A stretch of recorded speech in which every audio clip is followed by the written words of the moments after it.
This shoe made me over $1,500 and I only had to sell less than 30 of them. Hey guys, my name is Caden. If you don't know me, I've done over $2 million in sales in the sneaker reselling industry. And in this video, I'm going to show you why you should be looking for shoes specifically that you can sell in bulk and do it over and over and over again. So I'm going to cover how I source in bulk, how I sell in bulk, and then at the same time, why it's the best way to do it. So I don't waste any more time, let's get right into it. This shoe right here is the PG6. I can't remember the name of the shoe, but it's a white shoe with black, obviously. It's got a little bit of gold here. It's a really dope shoe, and it retailed for, I believe, $120, $130. Now, a little background about the PG6. This was Nike's last model with PG, Paul George, which kind of sucks because it was a very, very popular model. If you remember a few years back, tons of people wore these. They were really, really affordable, good basketball shoes, but they stopped making them so they can move, aside brands for like Luka and Ja Morant. Now, do I think those shoes are better than these? That's a, story for another video, but we're just going to cover, the resale value on these and why they are so profitable. So I'll give you guys the details of how much I made per pair and then why I actually bought these in bulk. So this shoe was sitting online. I bought a bunch of them in store as well, but this shoe was sitting online on the Nike backend,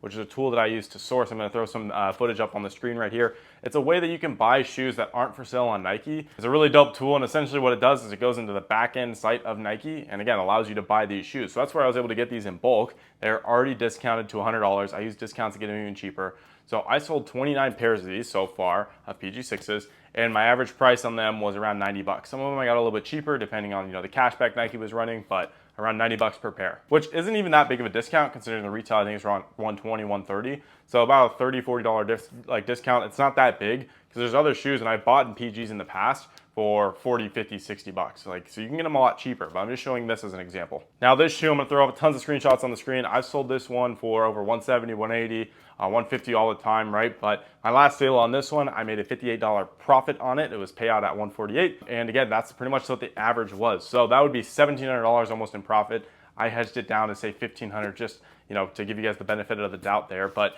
even if you're making 50 bucks a pair on these, that's all you would need to even just sell one shoe a day to make 1,500 bucks in a month. But now the reason why are PGs so good to resell, well, number one, they're great basketball shoes. Number two, they're pretty affordable, right? So I wasn't even selling these for rip-off prices. It's just where the market's at. And this shoe is extremely desirable because no one really has them. Nike stopped manufacturing these at the beginning of 2022, which was over 2 years ago, right? So there's not much stock of these left on the market. In fact, in this size, I looked up on StockX, there's only 6 pairs listed. So when there's only 6 pairs listed, there's not a lot of price competition.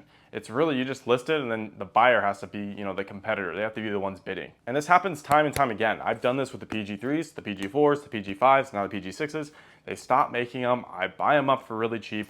And then the prices end up going up or back up to retail at least, and that's where you can make money. Because again, when I was buying these at outlets for $50, $60, price goes back up to retail because they're all sold out. I just sell it for, like I said, $130 even. I still make a really good profit. And the same exact thing happened with Kyrie 2 years ago, right? When his contract ended with Nike or when they took him off, whatever it was. I knew this was exactly gonna happen. And these Kyries were sitting everywhere. Kyrie 8s, Kyrie 7s, they were all over outlets. And I bought them all up because they were reselling really well. And I made a ton of money off Kyrie's, and it's one of my best shoes to flip. Now, these are called arbitrage plays, which means they're only available in one point and one time, right? And you're flipping it to another market. This isn't a consistent business model. The reason I say that is, I can't go and buy more PG6s. They're gone. The Nike's not making them anymore. Like I said, if you check the inside of the size tag, there's a manufacturing date. They stopped making these in 2022. They started making them in 2021. So this shoe is very hard to find. But these opportunities come up all the time because old shoes models end up, stop being made, and you're able to pick those up for really cheap, and then the prices go up and you can make money too. And it's not like I even had to hold these shoes. I just bought them in bulk, and then eventually they just start selling and selling and selling, and I maybe sell one every week or 2 weeks, and again, it's a really good flip for me. I'm only listed on Go with these, and I made a huge profit. And the key thing is I didn't buy all these at one point. Nike's constantly restocking shoes, especially on the back end, which is a tool that our clients get inside of my Reselling Accelerator, which I'll cover in a second. But they're always restocking these shoes. So because of that, this time, I was able to buy maybe 10 pairs here, and then a month or two later, I bought another pair and some different sizes and stuff. But overall, got up to 29 pairs. And I just sell them. And the key there is if I'm making money on a shoe in a specific colorway and a specific size, I should probably buy more of them and sell more of them, right? You don't need to mix it up. In other words, don't fix what's not broken. But again, the backend's a really good tool for reselling. I'll make another video on YouTube so you guys can see exactly how it works and more details about it. But if you guys want access to tools like that or just want to learn more, check the link in the bio down or the description down below. Just scroll down and I have a link to my Reselling Accelerator. You can join it. We actually have a free course in there too, so feel free to join the free course and free community. We'd love to have you in there. And our waitlist for the group opens up on August 3rd. So if you want access to the back end, you want access to in-store monitors, you want access to leads, you want access to everything that I use to show that and that I show in these videos, you're gonna wanna join the accelerator. But yeah, this is a great flip, and this is an example of a shoe that I buy in bulk over and over again. This isn't the only shoe that I've done this with. I've done this with plenty of other shoes as well. Obviously, you know, Nikes are really good, especially with basketball shoes because they make so many new shoes all the time. In fact, like Jason Tatum 3s just got announced. So his 1, it felt like it came out last year, which it did. So the 1s and 2s, like, again, these shoes, they're gonna stop making them. They're gonna become desirable still because they're cool shoes. And if you're getting them really cheap at outlets or online, you can make money on them. So moral of the story, buy and sell the things that work for you and that you've sold well in the past, and just keep doing it again and again. Again, this one colorway, one model has made me $1,500, which, you know, isn't something to scoff about. It was just really easy buying the same thing over and over again.